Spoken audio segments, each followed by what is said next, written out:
जी, तो कोई क्वेश्चन हुआ तो आप मुझे जो है वो रोक लीजिएगा, पूछ सकते हैं आप साथ साथ। तो अब हम प्रॉपर स्टार्ट करते हैं कि जो मेथड्स हैं,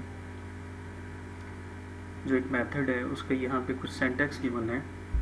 इस डायग्राम में अगर आप देखें तो हम ये कह रहे हैं कि जो मेथड है उसका जो है वो उसकी रिटर्न टाइप होती है। कोई भी मेथड जो है वो वैल्यू रिटर्न करता है, तो यहाँ पे रिटर्न टाइप जो है वो हम डिफाइन करते हैं। रिटर्न टाइप की जगह नॉर्मली हम वॉइड पहले लिखा करते थे, तो अब जो है वो हम कोई भी प्रिमिटिव डेटा टाइप यानी इंटीजर, फ्लोट और कैरेक्टर इस तरह की वैल्यूज रिटर्न कर सकते हैं, या अगर हम चाहें तो यहाँ से हम जो ऑब्जेक्ट्स हैं उन ऑब्जेक्ट्स को भी रिटर्न कर सकते हैं। आपको इन चीज़ों का आइडिया है, जस्ट जो है वो हम ओवरव्यू ले रहे हैं, तो इसलिए मैं इतना डिटेल में इसको डिस्कस नहीं कर रहा। कुछ लोगों ने कहा था कि सर प्रॉब्लम्स हैं, तो इसलिए ये टॉपिक मैंने ऐड किए। तो रिटर्न टाइप माशाल्लाह आप लोग जानते हैं कि उसका पर्पज़ क्या होता है। तो फंक्शन अगर कोई वैल्यू जो है वो कॉलर को, जो भी उसको कॉल कर रहा है, उसको अगर उसने सेंड करनी हो यानी कम्युनिकेट करना हो, तो वहाँ पे हम रिटर्न टाइप के कॉन्सेप्ट को यूज़ करते हैं। इसी तरह मेथड का नाम होता है, बेटे माइक बंद कर देना। मेथड का नाम होता है, फंक्शन का नाम होगा। इसी तरह से हमारे पास फंक्शन की क्या होती है, आर्ग्यूमेंट्स होती हैं। एक सिंटैक्स है, देन बॉडी होती है फंक्शन की। आर्ग्यूमेंट की जगह जो है वो हम पहले डेटा की टाइप बताते हैं, फिर आर्ग्यूमेंट का नाम बताते हैं। ठीक है, ये सिंटैक्स है। सिंटैक्स में हम ये कह रहे हैं कि रिटर्न टाइप जो है सबसे पहले आएगी, फिर मेथड का नाम आएगा और आर्ग्यूमेंट्स आएंगे। रिटर्न टाइप को यहाँ पे थोड़ा डिस्कस किया हुआ है कि return type is nothing but the value to be return to a calling method. यानी इस फंक्शन को जिस भी फंक्शन में कॉल किया है उसको अगर कोई वैल्यू जो है वो रिटर्न करनी हो, कोई भी रिजल्ट हो सकता है, तो वहाँ पे हम रिटर्न टाइप यूज़ करेंगे। फंक्शन नेम मैंने आपको बता दिया, आर्ग्यूमेंट्स हमने डिस्कस कर ली। तो जो प्रॉब्लम है ज़्यादातर स्टूडेंट्स को वो रिटर्न टाइप पे है। तो रिटर्न टाइप में हम एग्जांपल देखते हैं तो आपको क्लियर हो जाएगा। यहाँ ये कह रहे हैं कि method can return any type of value. Method can return primitive data type, यानी वो डेटा टाइप जो एग्जिस्टिंग डेटा टाइप से, इंटीजर, फ्लोट की बात हो रही है। एग्जांपल में यहाँ पे हम देखें तो हम कह रहे हैं कि एक मेथड है सम, जिसको हम दो पैरामीटर्स पास करें इंटीजर टाइप की। सो यहाँ मिस्टेक है, यहाँ पे इंट है। इंटीजर टाइप के दो पैरामीटर्स हमने पास किए हुए हैं, num1 और num2, और हम ये चाह रहे हैं कि मेथड जो है वो इन वैल्यूज़ के अगेंस्ट सम परफॉर्म करे।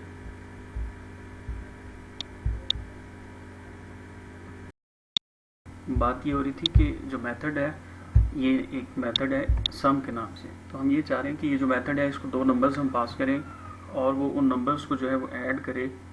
अब यहाँ पे दो पॉसिबिलिटीज़ हैं कि एक तो हमारी रिक्वायरमेंट ये हो सकती है कि हम ये कह रहे हैं कि मेथड जो है वो दो नंबर्स को ऐड करने के बाद वहीं पे जो रिज़ल्ट आता है उसको अपने पास प्रिंट करवा दे। और दूसरा ऑप्शन ये है कि वो जो भी इस मेथड को कॉल करे उसको उसका रिज़ल्ट ये मेथड जो है वो क्या कर दे, रिटर्न कर दे। तो अगर तो हम ये चाह रहे हैं कि मेथड जो है वो कोई वैल्यू रिटर्न करे, तो फिर हम यहाँ पे उसकी टाइप लिखेंगे जिस टाइप की वैल्यू हमने रिटर्न करनी होती है। तो यहाँ मैं ये चाह रहा हूँ कि दो नंबर्स हैं, तो दो नंबर्स का जो सम है वो एक इंटीजर वैल्यू होगी, तो उसका जो रिजल्ट है वो भी एक इंट टाइप की ही वैल्यू है। तो वाइड की जगह हमने लिखा हुआ यहाँ पे इंट। तो इसकी बॉडी नहीं लिखी हुई, हम थोड़ी देर में डिस्कस करते हैं इसको। देन हम यहाँ पे ये बात करें कि मेथड जो है वो कोई ऑब्जेक्ट भी रिटर्न कर सकता है, यानी ज़रूरी नहीं है कि वो कोई इंट, फ्लोट, कैरेक्टर यही वैल्यूज रिटर्न करेगा। कोई किसी क्लास का ऑब्जेक्ट जो है वो भी रिटर्न किया जा सकता है। तो अगर आपने ऑब्जेक्ट रिटर्न करना है तो यहाँ पे जहाँ हमने इंट लिखा था उसकी जगह हम क्या लिखेंगे, रेक्टेंगल लिखेंगे। ठीक है, तो यहाँ पे ये पैरामीटर्स इंट ही हैं, इसमें आपने परेशान नहीं होना। जस्ट यहाँ रिटर्न टाइप को देखें कि रिटर्न टाइप आप क्या है, रेक्टेंगल। तो रेक्टेंगल हम एज्यूम करें कि एक क्लास है जो इस मेथड जो लेसन में हमने आके इसी एग्जांपल को कंटिन्यू किया है। तो रेक्टेंगल आपने एज्यूम करना है एक क्लास है, और क्लास का नाम हम यहाँ पे लिख रहे हैं। इट मीन्स यहाँ से हम एक ऑब्जेक्ट को रिटर्न कर रहे हैं। फिर यहाँ बात हो रही है कि method sometimes may not return value. तो बाज़ दफ़ा मेथड जो है वो वैल्यू रिटर्न नहीं करते। जैसे मैंने ये कहा कि फॉर एग्जांपल मैंने दो नंबर्स को ऐड करने हैं, तो मैं उस मेथड को ये कह रहा हूँ कि भाई दो नंबर्स को ऐड करो और प्रिंट करवा दो, तो वो कुछ भी रिटर्न नहीं करेगा, वो अपने पास जो है वो उसको प्रिंट करवाएगा। ऐसे सिनेरियोज में हम वाइड लिखते हैं। इसी तरह मेथड नेम है, इसके बारे में आपको पता है, पैरामीटर्स जो लिस्ट होती हैं, आइडिया है आपको। तो ये एक एग्जांपल है मेथड से रिलेटेड, जस्ट जो है वो एक रिवीजन है। तो हम ये कह रहे हैं कि हमारे पास एक क्लास है रेक्टेंगल, और उसमें एक एट्रीब्यूट है लेंथ का और एक ब्रेड्थ का एट्रीब्यूट, और दोनों जो है वो डबल टाइप के हैं, और उनका जो एक्सेस मॉडिफायर है वो प्राइवेट है। ठीक है, रेक्टेंगल है, और रेक्टेंगल में हमारे पास दो चीज़ें हैं, दो एट्रीब्यूट्स हैं, एक है लेंथ और दूसरा है ब्रेड्थ। हमने एक मेथड बनाया है जिसका नाम है सेट लेंथ। हम ये चाह रहे हैं कि ये सेट लेंथ फंक्शन जब कॉल हो तो ये फंक्शन जो लोकल एट्रीब्यूट लेंथ है उसकी वैल्यू को जो है वो सेट करे, यानी यूज़र जो वैल्यू पास करेगा इसको, वो वैल्यू जो है वो लोकल एट्रीब्यूट में आके सेव हो जाए। तो आसान है, हमने एक इंटीजर टाइप की वैल्यू है और वो वैल्यू जो है वो एट्रीब्यूट को हम असाइन करें। इसी तरह एक शो का फंक्शन है जो क्या कर रहे हैं, लेंथ और विड्थ की वैल्यू। यहाँ पे अगेन एक मिस्टेक है, ये विड्थ नहीं बल्कि ब्रेड्थ होना चाहिए, बल्कि बेहतर ये है कि इसको जो है वो विड्थ कर लें। ये ब्रेड्थ जो है इसको हम क्या कहेंगे, विड्थ। तो ये मिस्टेक है, तो यहाँ विड्थ है, एट्रीब्यूट का नाम क्या है, ब्रेड्थ नहीं है बल्कि क्या है, विड्थ है। तो लेंथ को हम विड्थ और लेंथ लेना चाह रहे हैं हम एक रेक्टेंगल के पॉइंट ऑफ व्यू। अच्छा जी, इस क्लास में हमारे पास दो ही मेथड हैं, एक है सेट लेंथ के लिए, तो यहाँ पे कंफ्यूज नहीं होना कि सिर्फ हम लेंथ को क्यों सेट कर रहे हैं, हम ब्रेड्थ को या विड्थ को हम क्यों नहीं सेट कर रहे। तो चूँकि ये एग्जांपल जस्ट मेथड के बारे में हम डिस्कस कर रहे हैं, और मेथड में हम मेथड को कॉल कैसे करते हैं, वैल्यू कैसे पास करते हैं, हम देखना चाह रहे हैं। तो अगर आप चाह रहे हैं कि सेट लेंथ की तरह एक सेट ब्रेड्थ का है या सेट विड्थ का एक फंक्शन बना लें तो बनाया जा सकता है, और इवन ये भी पॉसिबल है कि आप सेट के नाम से एक मेथड बनाएं और उसमें दो पैरामीटर पास कर दें, लेंथ भी और विड्थ भी, और दोनों को जो है वो सेट करवा लें। तो पॉसिबिलिटी है, जस्ट यहाँ एग्जांपल के तौर पे इसको लिया गया, इसलिए दोनों एट्रीब्यूट मैंने यहाँ पे पास नहीं किए। तो कमिंग एग्जांपल में हम इस तरह करेंगे। ठीक है, तो ये हमारी क्लास थी रेक्टेंगल। रेक्टेंगल क्लास में हमारे पास लेंथ और विड्थ दो एट्रीब्यूट्स थे। हमने एक मेथड बनाया सेट लेंथ, जो लेंथ की वैल्यू को असाइन कर रहे वैल्यू, और इसी तरह शो का मेथड जो है उन एट्रीब्यूट को डिस्प्ले कर रहे हैं। एक और हमने क्लास बनाई रेक्टेंगल डेमो, और उसमें हमारे पास मेन प्रोग्राम है। मेन में सबसे पहले हमने किया ये है कि रेक्टेंगल का एक ऑब्जेक्ट क्रिएट किया, बेसिकली रेफरेंस वेरिएबल है, और वो जो रेफरेंस वेरिएबल है R1, हम उसको प्रिंट कर रहे हैं system dot out dot print line, और मैं यहाँ पे ये करूँ बिफोर फंक्शन लेंथ, और यहाँ मैंने क्या किया, R1 dot show, R1 dot show. मतलब यहाँ देखेंगे R1 जो है वो एक ऑब्जेक्ट था, रेफरेंस वेरिएबल था, उसके साथ जब हम शो को कॉल करेंगे तो R1 के अगेंस्ट जो है वो कुछ एट्रीब्यूट्स आएंगे, और वो एट्रीब्यूट क्या है, लेंथ और ब्रेड्थ या विड्थ।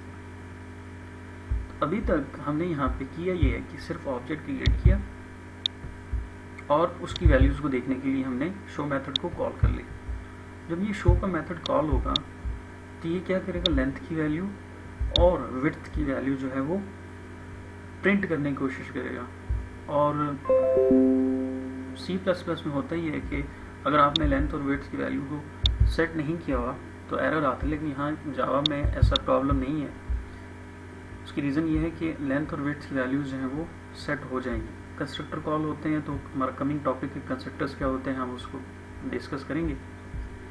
तो इन शॉर्ट हुआ ये कि जब ये ऑब्जेक्ट बना या रेफरेंस वेरिएबल बना, तो आप ये समझ लें कि लेंथ की वैल्यू 0 होगी, ब्रेड्थ की वैल्यू भी क्या होगी, 0 होगी, चूँकि डबल है तो 0.0 हो जाएगा। तो जब ये R1 डॉट शो कॉल होगा तो हमने अभी उनकी वैल्यूज चूँकि खुद से सेट नहीं की गई, तो डिस्प्ले में क्या आएगा कि लेंथ की वैल्यू 0 और विड्थ की भी वैल्यू क्या हो जाएगी, 0।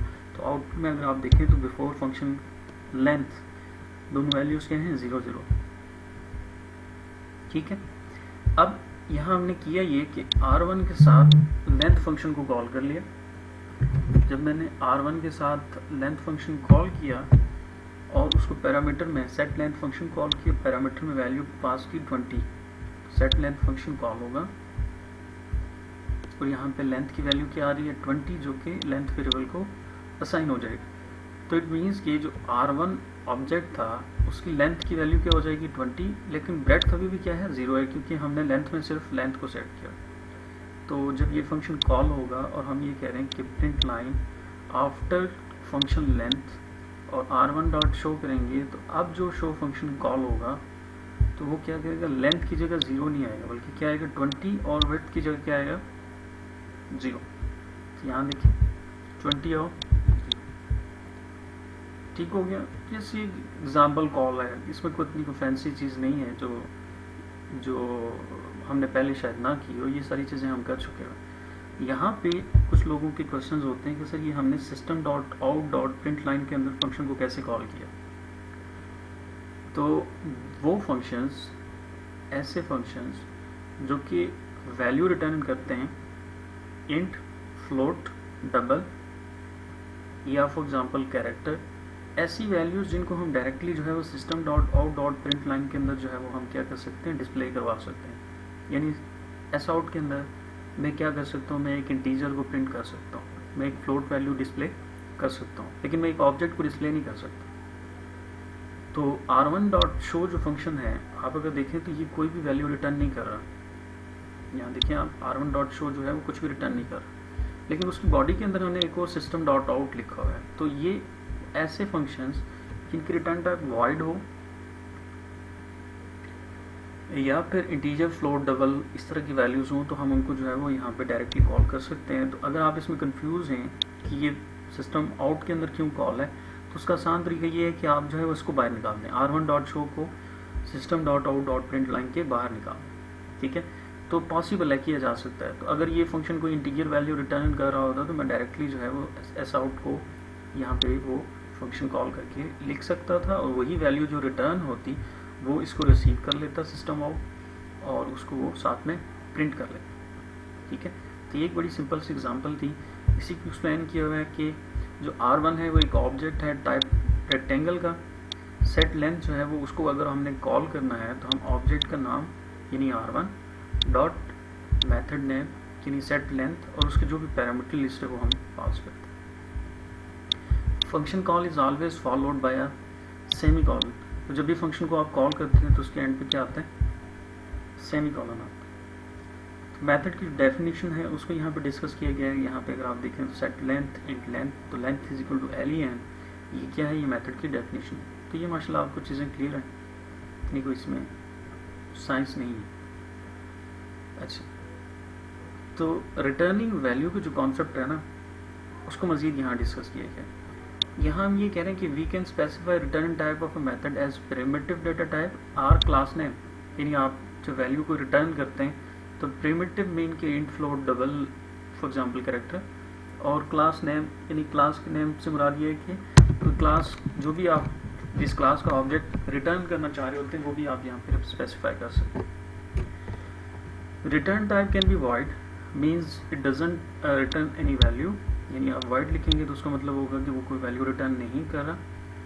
और थर्ड पॉइंट में मैं ये कह रहा है कि जब भी किसी फंक्शन से आपने वैल्यू रिटर्न करनी है तो फंक्शन की बॉडी के अंदर हमें रिटर्न का कीवर्ड लिखना होता है, ठीक है।